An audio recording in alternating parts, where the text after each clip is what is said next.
बिस्मिल्लाहिर्रहमानिर्रहीम। अस्सलामु अलैकुम वरहमतुल्लाहि वबरकातुहू। हकीम हाफिज़ मोहम्मद अमीन आपकी खिदमत में हाजिर है और आप देख रहे हैं हमारा चैनल दानिश शफाखाना। आज हम बात करेंगे कब्ज़ के बारे में।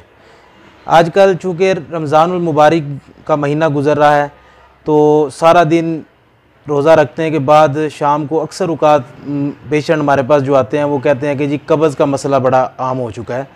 तो इसके बारे में हम बात करेंगे आज इन दिनों के हिसाब से। आम भी गैर रमज़ान में भी आप जो है इस चीज़ को इस्तेमाल कर सकते हैं।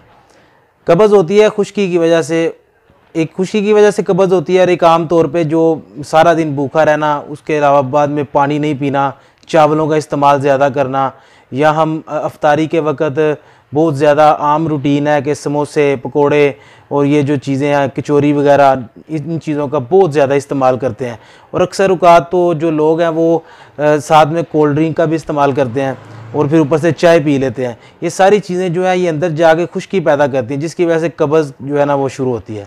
तो इसका हल ये है कि आप सबसे बेहतर अमल अगर घर में लेके आएँ तो सना मक्की का कहवा पी लें। अफ्तारी के फ़ौरन बाद, नमाज वगैरह पढ़ने के बाद सना मक्की का कहवा इस्तेमाल कर लें तो उसके साथ कब्ज़ जो है बिल्कुल ठीक हो जाएगी।